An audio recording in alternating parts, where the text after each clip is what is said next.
A number of things are going on in the political world, and we'll see who comes by to talk about world politics and all along those lines. But yes, there are a number of things that are taking place, including the Secret Service Director Kimberly Chettle resigning. So that is something that took place after the assassination attempt on former President Trump. So we are seeing that she has resigned. There were some hearings that were going on trying to find out what exactly took place. And I do know that there was a number of concerns about how the shooter got up to the rooftop and apparently had been spotted, and a lot of other things in that case. And a lot of people are paying attention to that and trying to figure out how that particular situation happened and all along those lines. And of course, even when foreign dignitaries come to town, there is oftentimes tightened security, and sometimes things happen, including anti-Israel agitators invading the Hill building on the eve of Netanyahu's address. And I understand that Vice President Kamala Harris will not be attending that address, and some other Democrats will be attending in her stead, but she is on the campaign trail. And apparently, hundreds of Jewish protesters are in D.C. demanding the U.S. stop arming Israel. So it's not just coming from the Arab side of things, but it is also some that are in the Jewish community as well. So definitely it looks like the leader of Israel will be seeking support in his U.S. visit, but might find a nation distracted by what's going on in the political landscape, and particularly that in the national race, now that we've got a race between Kamala Harris and Trump. So definitely that is something that a lot of people will be paying attention to as well. And apparently Trump and Harris have traded insults in a newly energized U.S. presidential campaign. So AP survey shows Kamala Harris backed by enough delegates to become the Democratic nominee, even though I am hearing some folks that are talking about the notion that maybe it was a coup and that the Republicans might push back on Kamala Harris being the candidate and all along those lines. So it ought to be interesting to see what happens and what goes on in that sense, and whether anybody finds anything new in that way and how they go about dealing with that. But apparently, as they were exchanging insults, one of the insults was a crook or dumb as a rock. So I'm guessing that Harris was probably calling Trump a crook, and apparently Trump was calling Harris dumb as a rock. So definitely it does look like the insults will be flying into this campaign and all along those lines. And Bob Menendez is to resign a Senate seat after a federal bribery conviction. So Bob Menendez will resign his U.S. Senate seat effective August 20th. And definitely that's something that will be interesting. So that means he's going to step down after the corruption conviction. So definitely we'll see how that plays out in the political landscape as well, particularly the political landscape here in the United States and all along those lines. So definitely that is some things that are going on in the world. So definitely we'll find out more about what people have to say about a number of these things, including the fact that I had read earlier today that RFK Jr. had a meeting with Trump with the possibility of even getting a seat in or a position in the cabinet should Trump win and all along those lines. So apparently they were having conversations around their thoughts around the vaccine and COVID and along those lines. So it'll definitely be interesting to see if at some point we don't see RFK Jr.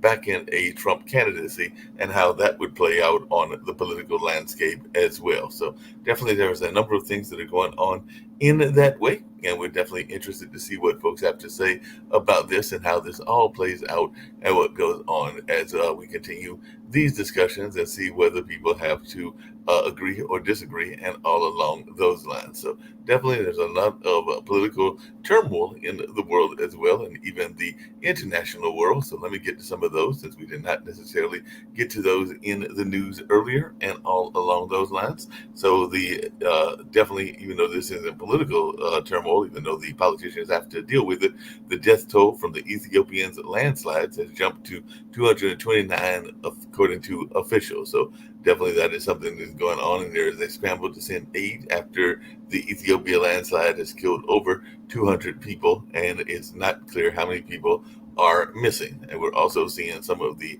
dictators of the world getting together and definitely kind of figuring out ways that they can unite, because there was even a meeting between the Chinese leader and between Putin over there in Russia. And in England, conservatives launched plans to elect a new leader, and Sonic faces long goodbye as he feels the enduring Tory leadership contest. So definitely that's something else that we're seeing in the news as well. So definitely a lot of things are going on in that space. I do see that I've got Sasha Starr joining me. There may be others that join as well, but we'll see what Sasha's got to say about a number of these things going on, including the fact that there are apparently, even though I'm sure the politicians there will have to figure out how they're going to deal with it, wildfires that send about 25,000 fleeing from the Canadian Rockies' largest national park. But definitely a lot of people are paying attention to what's going on in the political landscape here in the United States. And all along those lines, definitely it looks like one of the things that folks were not expecting in the Gaza situation is a disease that emerges as a new threat after polio has been found in war battered Gaza. So definitely that's something that even the Israeli public health leaders are sounding the alarm over polio in Gaza, and they're saying that the prescription is a ceasefire. So definitely, apparently the WHO is extremely worried about possible outbreaks in that part of the world and everything. And there is accusations that the Palestinian detainees from Gaza say they are facing abuse in Israeli prisons, and they are saying that they face inhumane treatment, and Amnesty is condemning Israel's mass income. Oh, I can't get that word out, but their detention and torture of Palestinians. So definitely it does look like that is something that is going on as well. And apparently the rivals are actually getting together and kind of finding a way to sign the declaration to form a future government as the war rages on. Because we oftentimes hear people talk about Hamas, but there is a rival there, which is Fatah, and apparently they have signed a declaration to form a future government as the war rages on, and all along those lines. So definitely we're going to see what's going on, and they're saying that apparently Harris already has some of the world leaders on speed dial, and apparently she has long embraced Jewish ties, but folks are wondering if she's going to be strong in those ties. Like I said, she is married to a Jewish man, and all along those lines. So it'll be interesting to see what goes on and whether she is going to support Israel enough. I did see that she was not going to come to the speech that the leader of Israel was making, and all along those lines. So, Sasha, how are you doing today? How are things going in your world? I know we saw each other earlier today, and it looks like, oh wow, it looks like in UK, 7 Labour MPs have suspended after voting in favor of scrapping 2 child benefit caps. So it looks like UK is to stop using baby Stockholm barge to house asylum seekers. So even immigration in other parts of the world is a issue. And like I said earlier, there are protests in other parts of the world as well, because yeah, the Ugandan president Museveni warned citizens they are playing with fire over planned protests, because anti-corruption protesters were forcibly detained in Uganda and all along those lines. But yeah, it looks like there's just all kinds of things happening in the world, including the U.S. falling back to number 8 in the world's most powerful passport index. So apparently, our passport isn't as powerful as it used to be. Singapore has been recrowned the most powerful passport in the world. So if you got a Singapore passport, apparently that's a good thing, because apparently that's where the world's most powerful passport comes from, is Singapore. So I did not know that, but it looks like that's where that comes from, and all along those lines. So how are you doing? What's your take on Kamala Harris? I do think that she's out there campaigning. Apparently they were trading barbs. I think Trump called her dumb as a rock, and she said that he is a convicted felon, and all along those lines. So apparently they are trading insults and all in that space. So how are you doing? And what do you think the future of the campaign is going to look like? That will be a very interesting campaign. And although I must admit that when Kamala Harris talked about Trump being a convicted felon, it is supported by facts. Whatever Trump is talking about Kamala Harris, it's not supported by any facts. It's his way of just saying whatever comes to his mind at this very moment. It's He's unprepared. He is um, well, to tell his truth, he's just not qualified to be president of the United States. He is not even qualified to be middle manager of some medium-sized corporation because of his record. When he lost more money in his life than any other American in all lifetime of the republic, and so he's absolutely unqualified. However, it's up to Kamala Harris to put a very strong front and damage Trump persona, remind about his bankruptcies, about his impeachments, about his convictions, about all his lawsuits, and hit it hard every 5 minutes. Remember the moment that he opened his mouth, put tweet or something like that, or his through social side, hit him hard, and in 5 minutes hit it even harder. That's all. That will expose his real persona. He will not be able to withstand that attacks, and he will collapse much sooner than you think. That's a strategy has to be implemented, and Kamala Harris is capable of doing exactly that. It's a race between prosecutor and felon, and I like chances of prosecutor more than the felon. Okay. I hear you. Along those same lines, I'm gonna try to get this word out this time and everything. But one of the things I know that she'll probably be looked at, and all along those lines, is how she's going to deal with Israel and what's going on in Gaza. And apparently, like I said, Amnesty is condemning Israel's mass incommunicado detentions and torture of Palestinians, and all along those lines. And I did see that she was not coming to hear the leader of Israel speak today as he's trying to gather up support for his country and all along those lines. So I was just wondering how big of an issue will either Israel, the country that you're very much dealing with and very much proud to be a member of, Ukraine, as well as the border, be in terms of the campaign and how it will go? Because I do know a lot of people, and I mentioned this on World Edition earlier, have been critical of her lack of foreign experience and all along those lines. And there are a number of hot button issues that are around the world. So just wondering,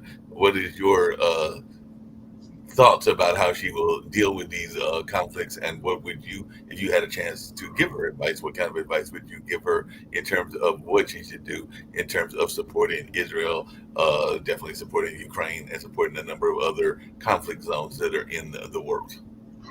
All this talk about your inexperience in the world politics, it's Putin's playbook. Putin came with the idea, his idea, that Kamala Harris is not experienced in world politics. Well, who is experienced? Putin, or Viktor Orban, or Putin in? Donald Trump, perhaps? Come on, get serious. There are two absolutely very noticeable world conflicts. It's Israel-Palestinian situation. It's Russia-Ukrainian war. Um, it's very interesting that from the point of real politics, championed by Dr. John Mersheimer, these two wars shouldn't ever happen because Russia is by far stronger side than Ukraine. And according to Dr. Mersheimer, Ukraine had to avoid any war with Russia with all possible ways, acquiescing to all Russia's demands, refused to even consider membership in NATO or European Union, put pro-Russian government to appease Putin. And once that hasn't been, neither of that hasn't been done by Ukraine, then Russia starts a war. And as a much stronger side, it should have rolled over Ukraine and then 3 weeks. If not three, then 3.5 weeks. Maybe even 4 weeks. Maybe 6 months. How about 2.5 years? How about that? They are making progress of 100 meters a week, sacrificing lives of their own. About it's now about standing at around 1,300 a day. 1,300 a day Russians are being killed. It's a huge number if you consider that in 9 years in Afghanistan, Russia lost 15,000 people in 9 years. And here, they lost 700,000 in 2.5 years. The whole economy now is completely militarized. It cannot function any longer if there is no war. Russia cannot finish this war neither way. They cannot stop the war, they cannot lose the war, they cannot win the war. So they are doomed to continue the war. Unfortunately, Ukraine is the only one who resists Russia with the help of Western powers.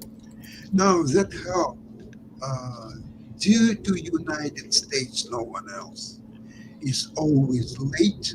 It's always not enough. And finally, especially with the prospects of Trump winning presidency, European countries now are developing their own military capabilities. They don't want to depend on the United States anymore. So they're now developing a missile on their own. It's a mid-range missile which will hit at least 1,000 uh, kilometers. It's now being developed, and notable corporations such as Airbus Industries and many other leading European companies are participating in that.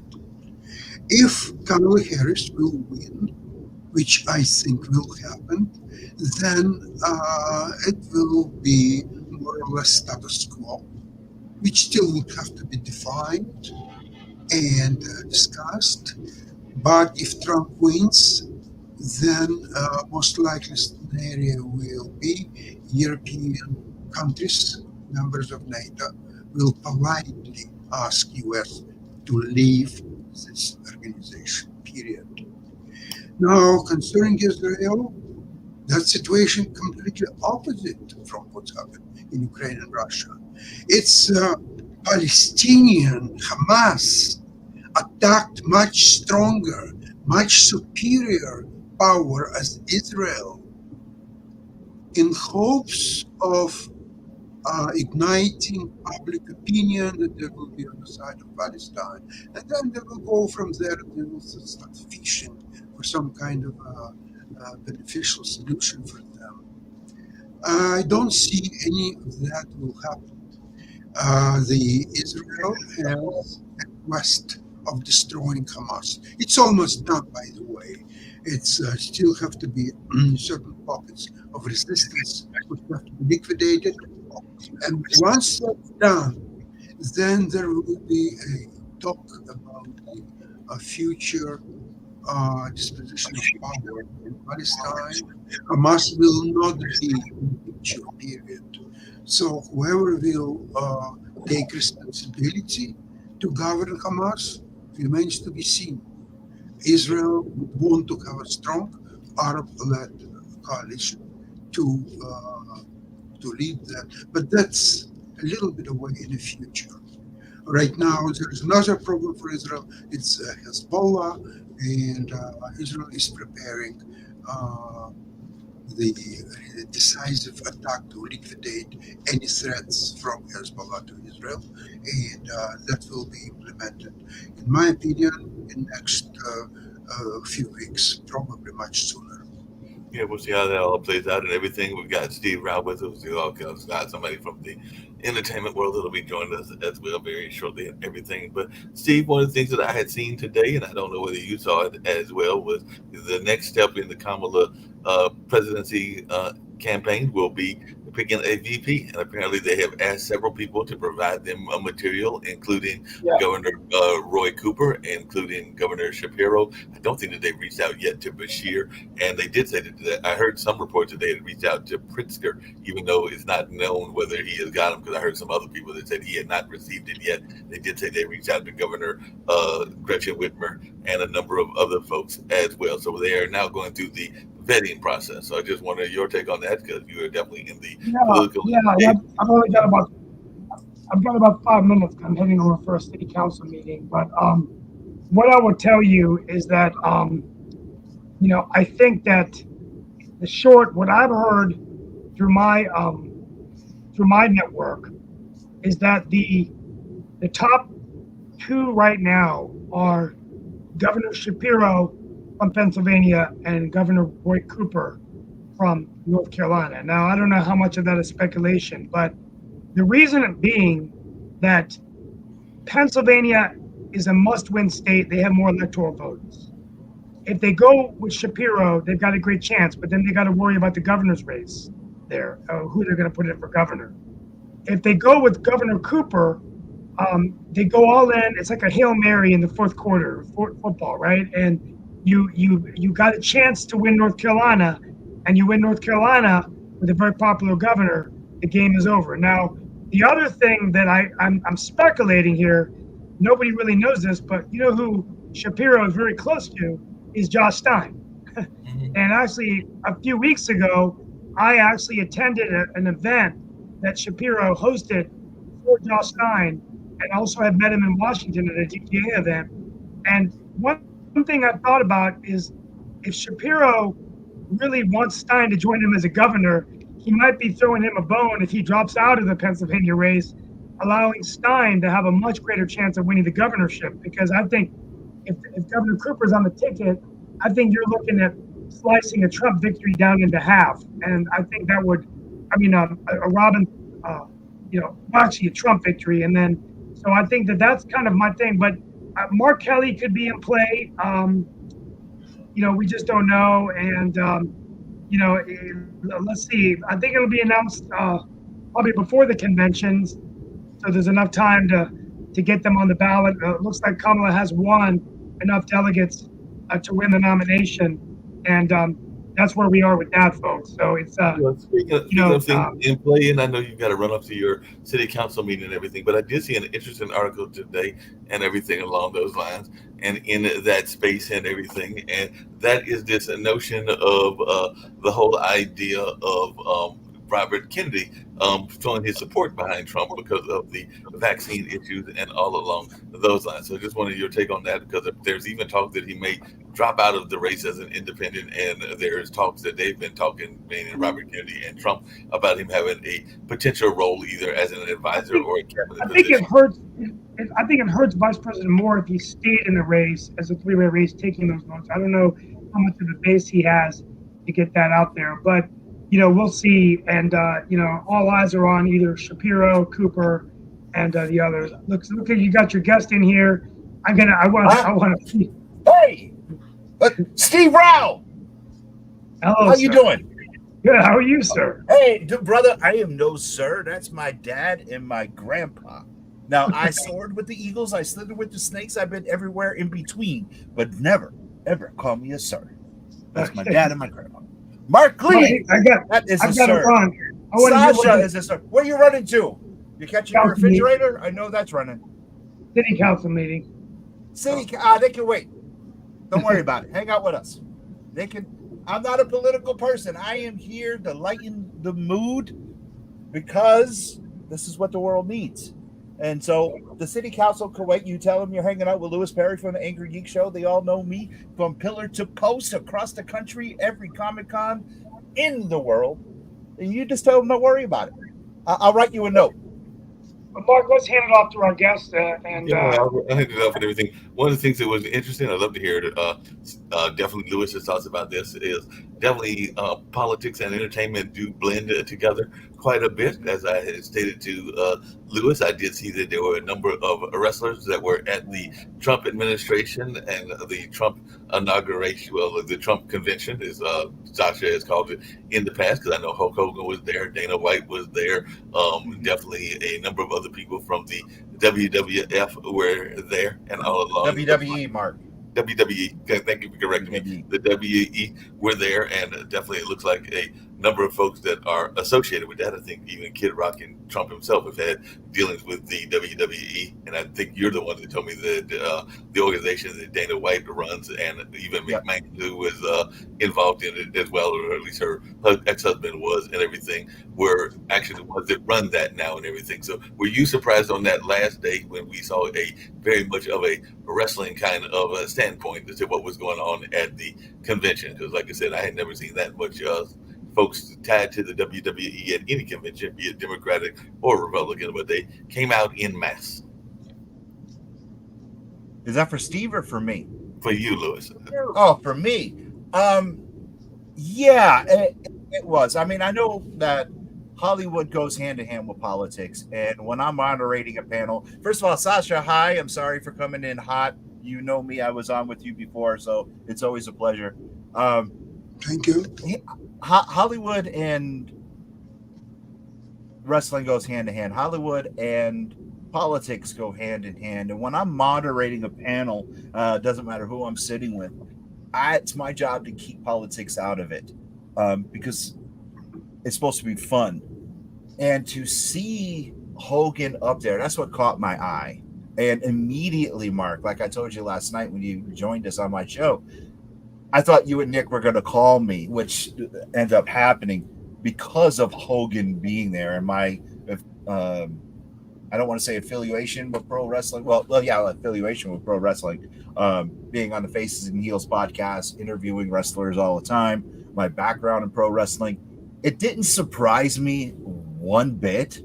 I thought the whole spot, as what they call in professional wrestling, well, Hogan there was hysterical because he did not break character whatsoever. And I just thought it was the funniest thing ever.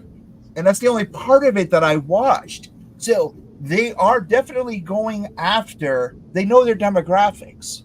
You know, they knew what they were doing. Now, again, I'm going to state it, and you all know this. You know this. Kim knows this. And Nick know it. I told you from our initial meeting, I'm not a political person. And I feel that if you're so smart, you go run the country. You know, anybody can run the country. I nominate Sasha to be president of the United States. There you go. Anybody can be president. We learned that in school. So if you're so smart, you go do it. Plain simple. Keep your mouth shut. Put your money where your mouth is. But I'm not political. But it made me watch it because Hogan was there. So they were smart. They hit the demographics. They made people stop and go, "Hey, what the hell's Hogan doing? Let's watch it." And he cut a wrestling promo. It kept me watching there. We all know that a person's attention span is 30 seconds. What was I talking about? See, we all know a person's attention span is 30 seconds.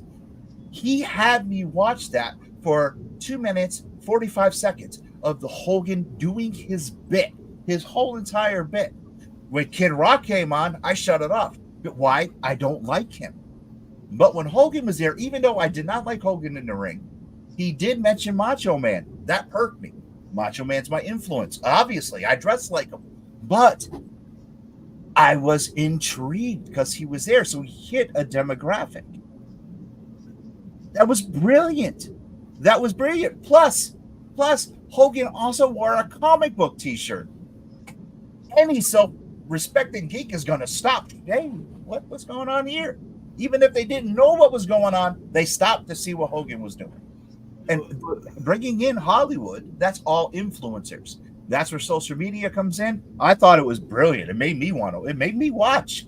Well, speaking of influences and along those same lines, I'd love to hear definitely Sasha's thoughts around this as well. Is that there was another major influencer that when Kamala gave her kind of coming into the ring speech on yesterday. He's very much of a major player, has been a major player for a while, and that is Beyonce. And apparently, Beyonce, that when Kamala came out, Kamala Harris, the vice president, she came out to the song of Freedom. And a lot of people know that that was a song that was very popular during the whole Black Lives Matter and the George Floyd situation and all along those lines. So, and apparently, from my readings and my understanding, Beyonce has now said that she can use that song the entire campaign over these next 4 months. So she has given her the rights to do that. And apparently, Trump is having a hard time because a number of performers, including Rihanna, Adele, and a number of others, not Kid Rock, because Kid Rock is backing him and everything, have not wanted him to use their songs and have actually specifically said, don't use our songs or we may sue you and everything. But Beyonce has apparently come out in support of that song being used. So I just wondered, Sasha, how important are these campaign or rally songs going to be to the campaign and all along those lines? Because, like I said, a lot of people, I've even talked to some friends that watched the speech yesterday, and they did notice that she came out right to freedom and came out to that kind of popular beat. I don't know that Biden in the day before he dropped out could have done it as effectively. But what's your take on that, Sasha? Well, of course, it's important for the campaign to have people like Beyonce associated with it, or even some other well-known names. In my opinion, when you compare that to the impact of Hogan, in my opinion, that was by far the lowest point of the convention, failing only to a last day speech of Donald Trump. He exceeded the effect of Hogan because nobody could beat Trump delivering the lowest, the weakest possible speech of all the Republican convention. And they were still gearing all this campaign toward Joe Biden, how they're going to defeat Joe Biden, and what does he's the worst president in history, and he's this and he's that, and 2 days later, there's no more Joe Biden. Hello, here is Kamala Harris, a prosecutor. And she said, I know people like Donald Trump. She was putting in jail dozens of people like Donald Trump, a little bit worse, a little bit better, it doesn't matter. She knows these people and she knows how to deal with these people. So the campaign is for Trump is over. He cannot even show up for the debates with Kamala Harris because you know what? Once he will start his lying, she will arrest him right during the debates and put him in jail. Okay, so the campaign, to my opinion, the campaign is over. It's done deal completely. It'll Period. be interesting. It'll be interesting to see how that plays out. Hey, Lewis, just really quickly, the other Yeah. person that is in the campaign now and everything, and he is a pop hero as well to some, and not a pop hero to everybody. But J.D. Vance wrote a popular book that comes from the kind of like Midwest, Southeastern roots and all along those lines. So I just wanted your take on his campaign as a vice president, because I mean, the shucks, he had a movie made about him because that entire hillbilly effigy and everything was made about him and all along those lines. So I just wanted your take, because apparently he's coming just like Trump from the world of media and all along those lines. So I just wanted your take on J.D. Vance, who was very popular, and I think there was a major actor that played him in the movie about him as well. So definitely just your take. Let's go to Sasha. Sasha. Um, I, I did. This is the first I heard of it. Like I said, I am not political, dude. I got my own world, and I totally believe it's like this. I was always taught by my dad, respect your elders, respect your boss, respect women, never hit a girl, respect the law, and believe in your own self and believe in your heart and believe in your heroes. I was brought up with the ideals of Superman and the Lone Ranger. And the one line from Superman the movie with Christopher Reeve is when he said, I stand for truth, justice, and the American way. And Lois Lane said, you're going to be going up against every political person and politician in America. That always stuck with me. That Superman's going to be fighting them. I was 8 years old. That stuck with me. Maybe that's why I'm not political. I don't know. I didn't know this other guy was running until you just told me, Mark. You just schooled me, so I'm going to have to go look because I feel very. Yeah, I did you know that tomorrow is New Comic Book Day, and I'm looking forward to Feral issue 5. All right, yeah, that'll be a good thing.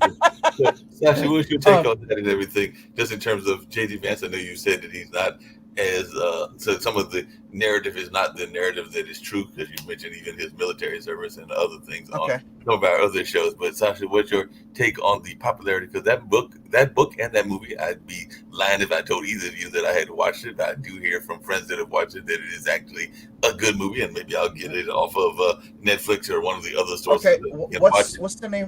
What's the name of the movie before Sasha Hillbilly talks? Elegy, if I remember correctly. Is that the correct title, Sasha? I think that's it, if I remember. Sounds correct to me. Have you seen it, Mark?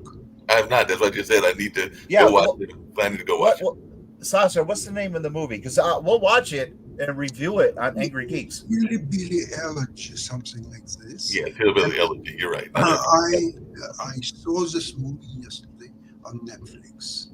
Okay. It's a, I know a little bit about J.T. Vance, and this movie is, beside being uh, very, very weak, in spite of the considerable talent involved in creation of this movie, the movie itself is incredibly weak. And if you see this movie and see that the person, the hero of the movie, has any chance to become a vice president of United States, you will have a very low opinion of the country that selects as a nominee for president a fraud, a rapist, a criminal, and as his vice president, a person who is a consumed terrorist, jumps from one side to another. One day he says that Trump is the biggest threat to democracy in America, and the next day he says that he is impressed with Trump. And when he was in Yale University, he was never part of any political debates. Nobody remembers any word one way or another at all. He was completely sound as a political. He was there to earn his degree, and he was working very, very hard to get there because he is a man of many, very mediocre talents. And then, oh, next thing, he met the venture capitalist by the name Peter Thiel of PayPal. Peter Steele, yes. And in order to impress Peter Steele, he started to learn his political views and read about him and so on. So he started to project to him everything what Peter Thiel wanted to hear. And then, so the next thing we know that he became a venture capitalist, a man who didn't even have money to finish college, and he impressed Peter Thiel and became a venture capitalist. What he was doing as a venture capitalist, the same thing what he was doing in the army when he was a marine. He was assistant of the clerk correcting spelling mistakes in publications ready for consummation of US soldiers on the front lines. So saying he was a venture capitalist, he was going through papers. And when a friend of Peter Thiel asked him, how the young man is doing? Yes, okay, he's doing fine, moving papers. And then he went into politics, and we know the rest of the story. This type of people, convicted felon on one side, and mediocrity, complete mediocrity on the other side. These people form the ticket of major political party. Give me a break, please. I hear what you're saying and everything. Hey, Lewis, along those same lines, because you're in the entertainment world and the media world, just like I am as well. One of the Mhm. criticisms of Trump and all along those lines is that no matter what your views are of the candidate and everything, that had to been one of the longest speeches of all times and everything. And it was definitely in the minds of a lot of folks a rambling speech. And I know that you have done presentations, and I know that you try to keep them lighthearted. And I think he was trying to keep it lighthearted. I think that there was even some homespun humor that J.D. Vance was trying to use as he was talking about his mama, which is his grandma, and the amount of guns that she had in the room at the time that she passed, because apparently she was worried about her safety. So there were guns in just about every drawer in her house and everything along those lines. But I just wanted your take on this whole notion of long speeches and all along those lines, because I know that you are a master of succinct commentary. I've even heard that on your Oh, Angry Geek show and everything, and you definitely have humor there as well. But I just wanted your take when you hear of these politicians, and he's not the only one, meaning Trump, that go on these oh, rampages and everything. So just your take on the nature of these long speeches, because that had to be one of the longest ones I've ever heard, and I did listen to it. okay. Long speeches. I did work with one celebrity. Sasha, is everything okay? So far, yes. Okay, Yes. all right. Listen. I just wanted to make sure I wasn't putting you to sleep or anything. Um, I did work with one celebrity because of my NDA. I can't say who it was. His wife and agent both said, "Keep him away from ethics. Keep him away from politics." I was like, "Don't worry about it. I am the master of disaster. I am the tower of power. I can do that." Walked out on stage. Actually, I was carried out on stage because at that time I couldn't walk. My leg was bandaged, and this is when Jamie was part of Angry Geeks. So she carried me out there, and immediately this guy said he cannot talk about the movie that made him rich. He cannot talk about the movie that made him famous. He did refuse to do it because he wanted to talk politics. And I was like, no. I started bringing up other movies, other movies, other movies. This man went on for 45 minutes battling me back and forth about ethics and politics and bringing up all these things. It was a pain, but I got through it. Listening to someone ramble on about a topic that does not interest you or is the same thing over and over and over again is painstaking. You have to break it up. Because, like I said before, you're a average person, their attention span is only 30 seconds. It's going to go away. You have to break it up. And if you have an attempt at humor and you miss your mark, it's going to fall flat. They're not going to feel your joke. They're not going to snap back into attention, and you're going to fail. Know your audience, know how to read a room, and keep your speeches short and sweet. Think about this. I was born and raised Roman Catholic. You hated going to church because it was long. You got to appreciate it as you got longer, but still, once the father did that mass and he did it quick, you were happy. You knew what mass to go to, what priest was saying what mass, because you knew you were going to get the heck out of there quick. Am I right or wrong? Yeah. Because you didn't want to hear the same thing over and over again. So yeah, definitely keep the speeches short. And I guarantee it, people don't want to hear the same thing all the time. Just no, long speeches. Sasha, I have a question. What got you into politics, my friend? Mm, I found it very interesting, and Okay, cool. I've immersed into politics, including U.S. politics, quite recently, maybe 3 years ago or so. Okay. Uh, so I started to educate myself. I was listening to different people, different stations, different analysis, and I got quite deep into it by now, and so I can make some Well, judgment. much respect, man. I have to say that I do tune into other shows. I put on the Roku app, and I say it all the time. Much respect. I do respect you. I know I come in hot an awful lot, crack the jokes. That's what I'm here for. but I do respect you, and I want you to know that.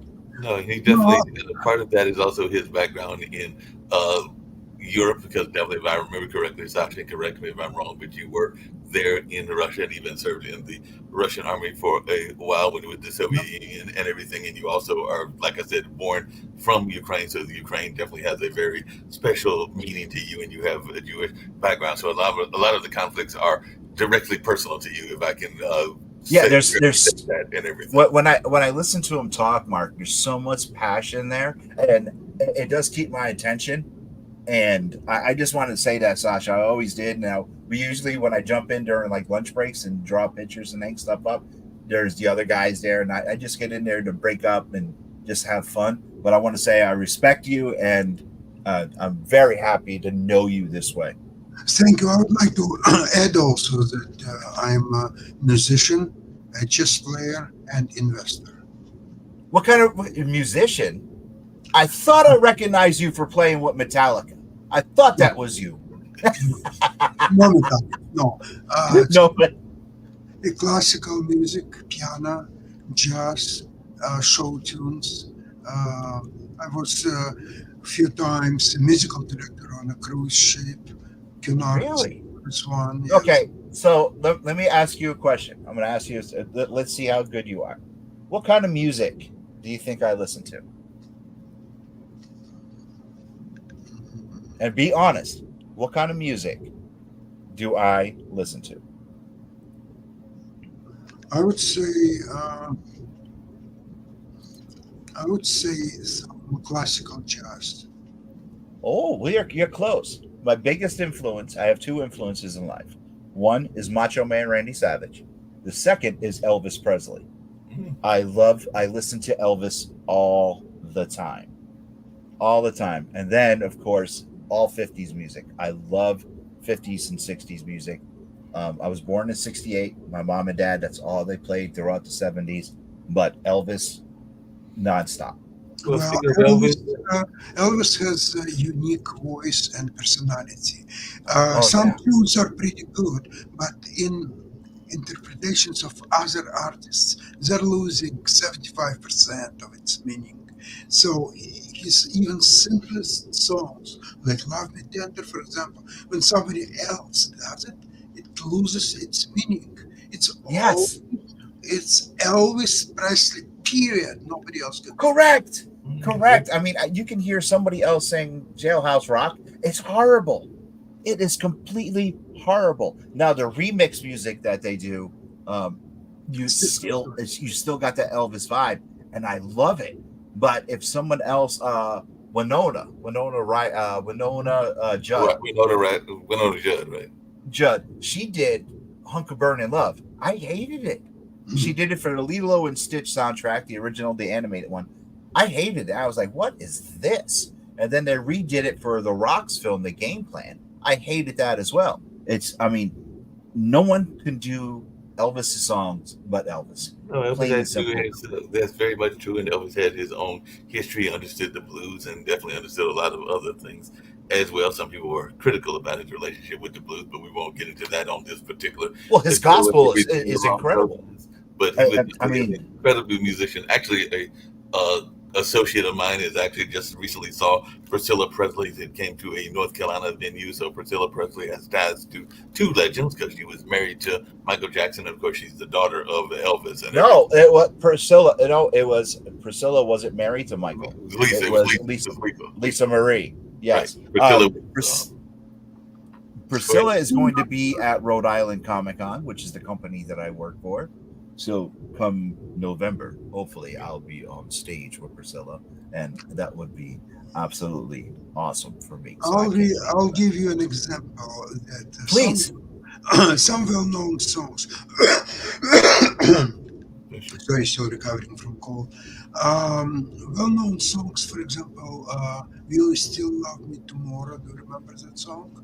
The Supremes. Yeah, Is it original, just Supreme? right? Yeah. Then, actually, the song was composed by Carole King, and she was Okay. pretty good performer of that song.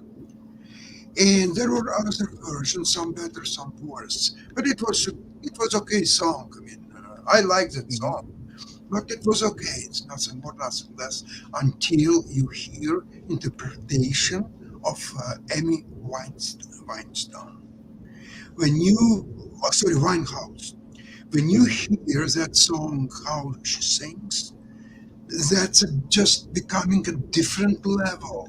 It's elevated from sort of mediocrity to a great song, a great interpretation. Everything is great Yep. about it. Another example, I'll give you a song. Maybe you remember a song by Paul Williams. I won't last a day without you. It was sang by Paul Williams, and of course, Carpenters made it very Okay. well. Song. Well, It was another song is Polk Salad Annie.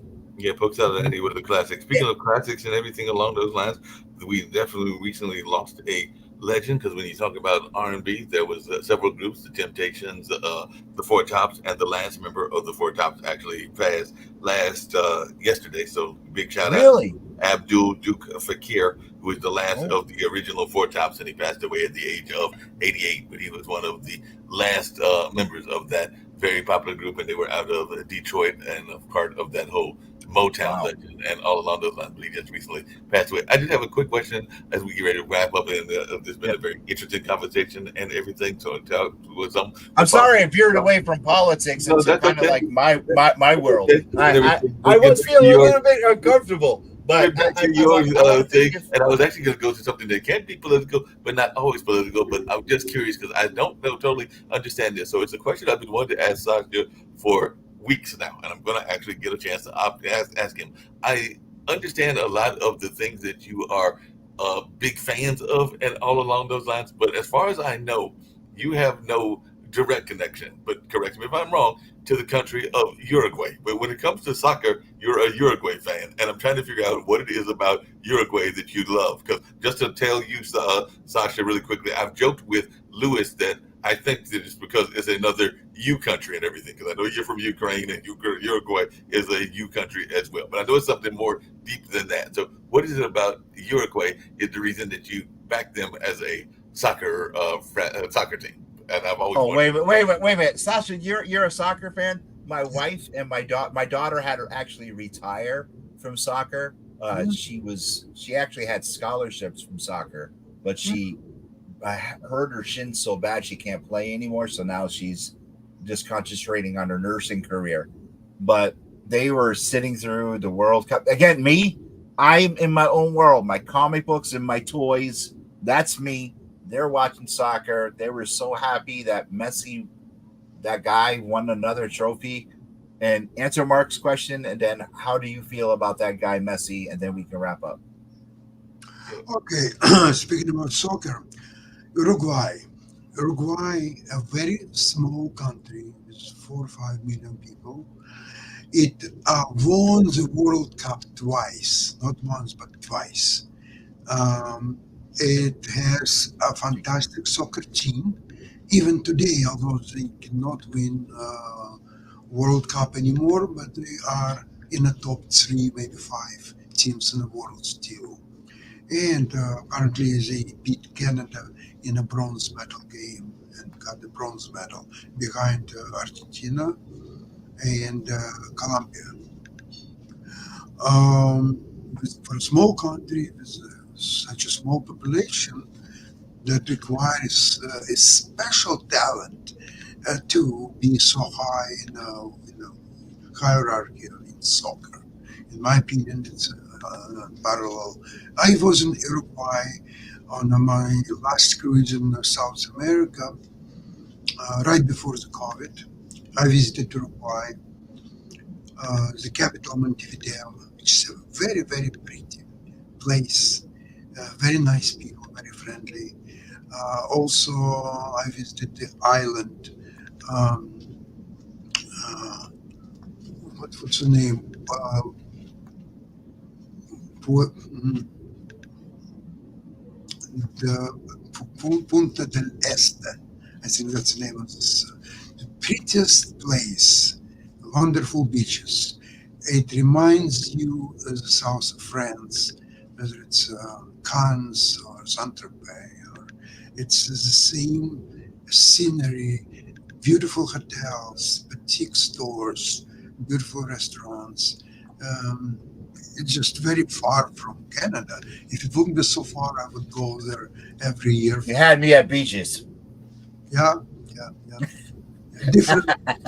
What about Messi? Because he asked you about Messi as well. Yes, but go back to the beaches. Go back to the beaches. Forget about Messi. Go back to the beaches. There are a lot of beaches in the world and only one Messi. Come! Messi, You just wrecked it. You just wrecked it. Messi is a genius of soccer. Okay. He's retiring this year. He's 39. And I don't think there will be very soon another one. Although Spain now, he has a great talent. Um, 17 years old. He just became 17 during the last European Championship.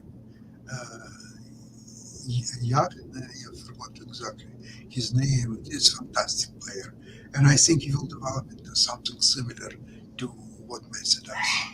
Wow. I'm What pretty can sure. we expect? What can we expect from you tomorrow? I know tomorrow is Wednesday, and we have the investment show. I know you're big on Nvidia, which sometimes people can see as a political tool, the world of investments. But what will you and Milan and others be talking about? Then we'll throw a somewhat similar semi joke to Lewis to end us on and everything, and I'll set it up first and all along those lines. But what can we expect on your show tomorrow? Well, we'll discuss situation in the market, and it's very interesting how the politics play of what's happening in the market. And interestingly enough, the market did quite well yesterday and today after Biden got out of the race. So it seems to me that normally big businesses behind the Republican nominee, Republican Party, and something strange happening now that they are very happy with Kamala Harris in the race replacing Joe Biden. So it's very interesting how it's going to play, and we'll see. We'll see. We'll talk more about that too. We'll see how it all plays out. Hey, Lewis, as we're getting ready to walk out the door and everything, what I was getting ready to teach you about it, and I know you'll have all kinds of jokes to say about it because it was, if I remember correctly, a possible movie and all along those lines. Because there was a movie about cocaine animals. I think it was Cocaine Bear or something like that. But Yes, it was cocaine bear. apparently there is some predators off the coast of Brazil, speaking of Latin American countries, that have been tested positive for the drug cocaine. So apparently there are a lot of high sharks that are floating around off of Brazil. That's a lie. That's gotta be a.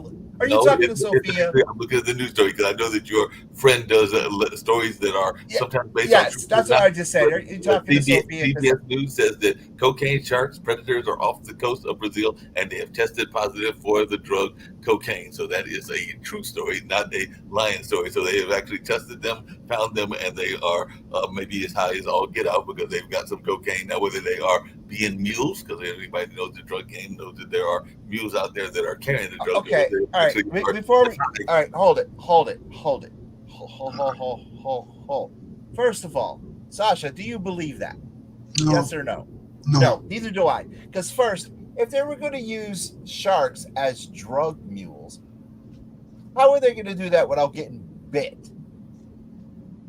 Well, like I said, So no, look up no, you CBS were News. talking to Look up Sophia. CBS News. This is a reliable source. It came from about 2 or 3 hours ago today, so it is actually from one of our major networks. So yes, it does say that predators are off the coast of Brazil and that they've been tested positive for the drugs. Now, the other thing that is possible is that they could have done because sharks and other predators do sometimes eat things that they're not supposed to eat. So I'm not sure exactly how they Well, were so do tested. my kids.